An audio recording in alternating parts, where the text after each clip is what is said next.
Most people think they need crazy genetics to grow their shoulders. I was stuck with small shoulders for years, but once I figured out what actually gives shoulders that 3D look, they finally blew up. So in this video, I'm going to show you the only 2 exercises you need, how to make each one more effective, and a simple progression trick to help you fill out your t-shirt faster than ever. But first, I'm going to show you the 3 different muscles that the shoulders consist of and the primary function of each. And this is important because if you're aware of the movement patterns, you'll understand why exercises are or aren't effective. The shoulder has 3 muscles: the front delt, the side delt, and the rear delt. The function of the front delt is what's called shoulder flexion, moving your arm above the head, and horizontal adduction, that's moving the arm from the side to the front of the body. This is exactly what exercises like a front raise and a shoulder press do. But have you ever heard that incline bench press trains the shoulder? I want you to pay close attention to the arm path here, as I'm doing the incline bench press. You see what happens?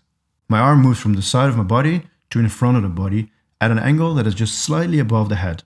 So yes, it does target the upper part of the chest, but it does indeed heavily train the front part of the shoulder as well.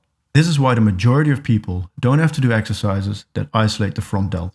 The front delt is often already overdeveloped compared to the side and the rear delt, because it's trained enough by other exercises that you do. Which brings us to the side delt. This is, relatively speaking, the biggest muscle of the 3, and therefore it's often seen as the most important one to develop if you want big, round shoulders. I don't necessarily agree with that, but we'll get to that in a second. The main function of the side delt is to lift the arm from your side until it's level with the body, forming a T-shape. Exactly what you do in a lateral or side raise. Now you can do this in a machine or with dumbbells, but my personal favorite, and I recommend this to almost everyone, is doing them with cables. The reason for this is, 1, almost every gym has a cable station. And secondly, if you look at the resistance profile of the dumbbell side raise, it's heaviest towards the end of the movement.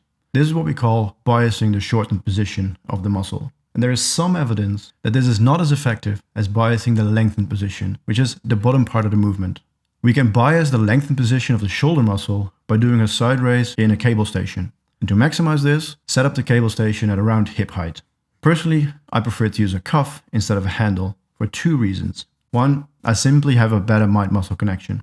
And 2 is maybe the biggest training hack you've ever heard. Have you ever noticed that one week you do 15 reps of side raises, the next week you increase the weight and it feels heavier than getting out of bed on a Monday morning? You can barely move the weight. Increasing the weight from 11 to 14 kilos here in my cable station is a 30% increase.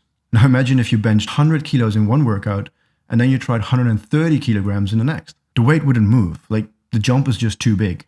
But with a cuff, if you move it higher up the arm, you're reducing the moment arm. And what this means is that less force is required to do the movement. You're effectively making the exercise a little bit easier. It basically becomes a micro progression, a smaller step in between the pins of the machine.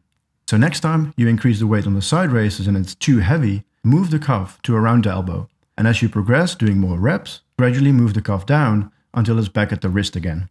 This hack blew my mind when I first heard it, but it works. Yes, science! So let's move on what I think is the game changer for round shoulders. It's often overlooked, but if you think about it, it makes sense. Where side delts make your shoulders look round from the front, rear delts really blow up your shoulders when looked at from the side.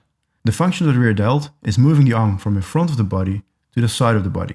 This is what you do in a rear delt fly. But don't just sit on one of those chest fly machines and do a regular rear delt fly. Try this instead. Sit sideways on the bench. Then drag the weight with a straight arm to the side of the body. And don't go any further than that because from my experience, it takes away the tension on the rear delt if you do go further. To really feel those rear delts fire, think as if someone is resisting your elbow with their hand. And you push through the elbow against their hand. But what if your gym doesn't have such a machine? Alternatively, you can use a cable station with a similar setup. Just turn your body away from the cable station so that your arm is crossing your body. It's just as effective to train the rear delts. So now you know exactly which 2 exercises to do to grow those big round shoulders you're working so hard for. But having well-developed shoulders means nothing if you have skinny arms below them. So watch this video next. It'll show you the only 2 exercises you need to grow big arms.